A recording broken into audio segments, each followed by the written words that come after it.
Hello friends, this is Hitesh and welcome to special notes. आज की इस वीडियो सेगमेंट में बात करने वाले हैं इन्वायरमेंटल स्टडीज़ के कुछ इम्पोर्टेंट क्वेश्चंस जो आपको सभी प्रकार के एग्जाम्स में काम आ सकते हैं। तो चलिए शुरू करते हैं। पहला क्वेश्चन है, निम्नलिखित कथनों का अध्ययन करें और कौन सा कथन सही है ये हमें बताना है। तो देखते हैं। पहला स्टेटमेंट जो है ये है, एक जीवमंडल रिजर्व के भीतर वन्य जीव अभयारण्य हो सकता है। तो ये बात सही है। अगला है, किसी विशेष क्षेत्र के पौधों को सामूहिक रूप से जीवों के रूप में जाना जा सकता है। ये गलत है। वनों की कटाई मिट्टी की पानी की होल्डिंग क्षमता में वृद्धि की ओर ले जाती है। ये भी गलत है।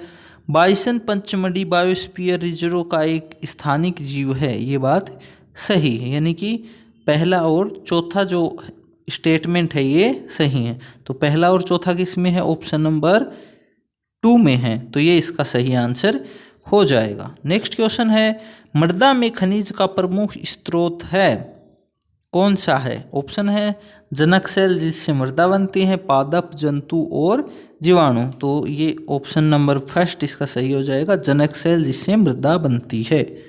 नेक्स्ट क्वेश्चन है दोस्तों, निम्नलिखित में से कौन सा रोगजनक कालाजार का कारण होता है? यानी कालाजार जो रोग होता है उसका कारण कौन सा होता है? ऑप्शन है एस्केरिस, ट्रिपेनोसोमा, लिस्मेनिया, बैक्टीरिया।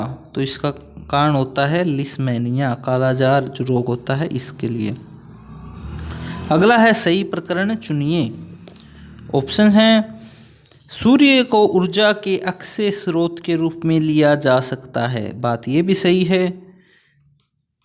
अगला है, पृथ्वी के भीतर जीवाश्मी ईंधनों के अनंत भंडार हैं। ये बात गलत है, खत्म होते जा रहे हैं। तो अगला है, जल तथा पवन शक्ति संयंत्र प्रदूषण न फैलाने वाले ऊर्जा स्रोत हैं।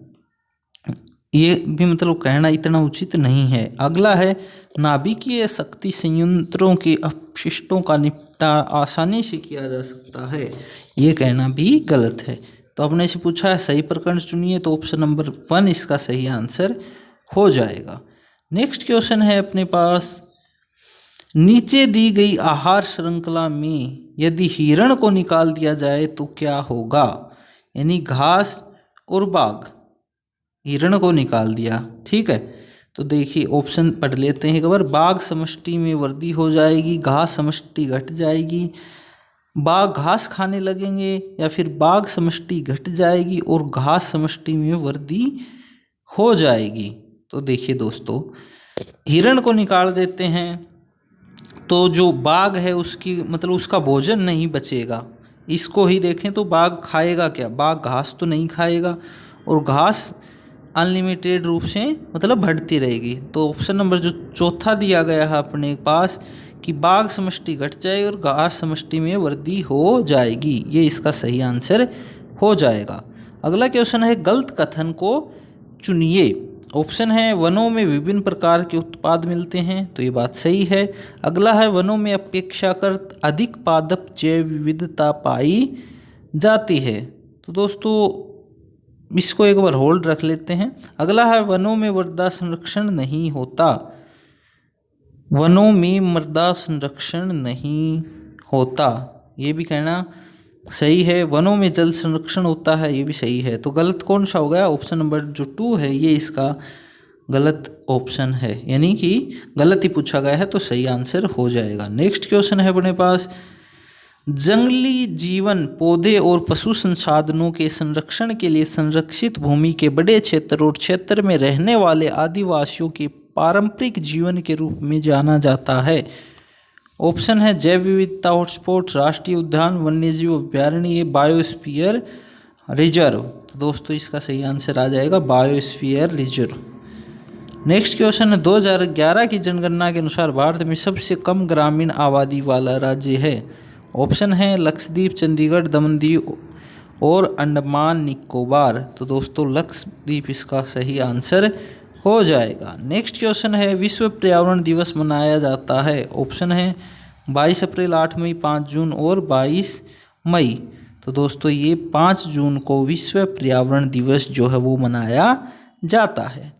नेक्स्ट क्वेश्चन है, पर्यावरण की सुरक्षा का समर्थन करने के लिए दक्षिण एशिया की सरकारों द्वारा स्थापित एक अंतर सरकारी संगठन कौन सा है? ऑप्शंस हैं आपके सामने, और दोस्तों ये जो संगठन है इसका नाम है SACEP, यानी ऑप्शन नंबर 4 इसका सही आंसर हो जाएगा। नेक्स्ट क्वेश्चन है, पर्यावरण संरक्षण अधिनियम 1986 भारतीय संविधान के किस अनुच्छेद के तहत पारित किया गया? ऑप्शन हैं अनुच्छेद 253, 235, 353 या फिर 335। तो अनुच्छेद 253 के तहत ये पारित किया गया। ऑप्शन नंबर फर्स्ट इसका सही आंसर हो जाएगा। नेक्स्ट क्वेश्चन है दोस्तों, भारत की 5 साल की योजनाओं का मुख्य फोकस था। ऑप्शन हैं देश की कृषि विकास, देश के औद्योगिक विकास, गरीबी उन्मूलन और तकनीकी आत्मनिर्भरता, या फिर स्थिर विकास और आत्मनिर्भरता की उपलब्धि। तो दोस्तों स्थिर विकास और आत्मनिर्भरता की उपलब्धि इसका सही आंसर होगा। नेक्स्ट है, एस्केप का पूरा नाम क्या है? ESCAP इसका पूरा नाम क्या है? तो दोस्तों इसका पूरा नाम होता है economic and social commission for Asia and Pacific, यानी ऑप्शन नंबर जो पहले में इसकी फुल फॉर्म दी गई है ये इसकी करेक्ट है, आंसर भी यही होगा। नेक्स्ट क्वेश्चन है, भाद्र वन्यजीव अभयारण्य कहाँ स्थित है? ऑप्शन है गुजरात, केरल, मध्य प्रदेश या फिर कर्नाटक में। तो दोस्तों ये है कर्नाटक में स्थित, ऑप्शन नंबर 4 इसका सही आंसर हो जाएगा। नेक्स्ट क्वेश्चन है, 19वीं शताब्दी के उत्तरार्ध में महाराष्ट्र में किस ने लड़कियों के लिए स्कूलों की स्थापना की थी? ऑप्शन है ईश्वर चंद्र विद्यासागर, वीरशैलिम पंतलू, ज्योतिराव फूले, ताराबाई शिंदे। तो दोस्तों ज्योतिराव फूले ने ऐसा किया था, ऑप्शन नंबर 3 इसका करेक्ट आंसर हो जाएगा। नेक्स्ट क्वेश्चन है दोस्तों, निम्नलिखित कथनों में से कौन सा कथन लोकतंत्र के संबंध में गलत है? ऑप्शंस देख लेते हैं।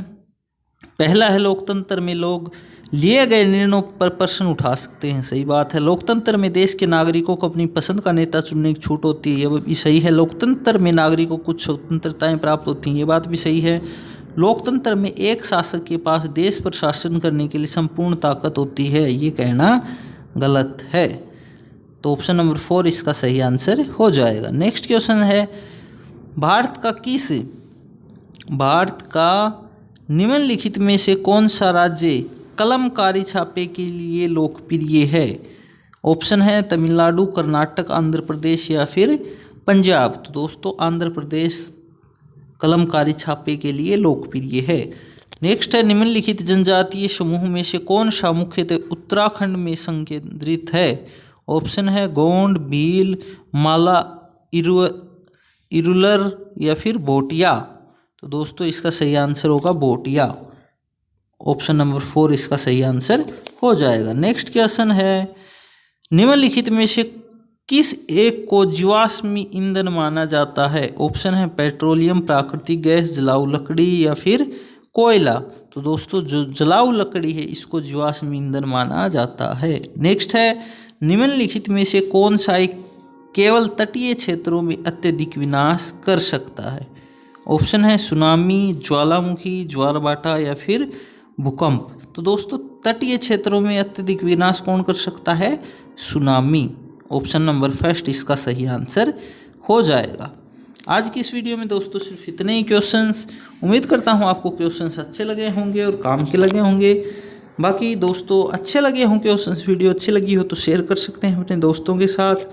मिलते हैं दोस्तों इसी प्रकार की एक नेक्स्ट वीडियो में। तब तक के लिए दोस्तों खुश रहिए, मुस्कुराते रहिए। जय Hind, take care, bye bye.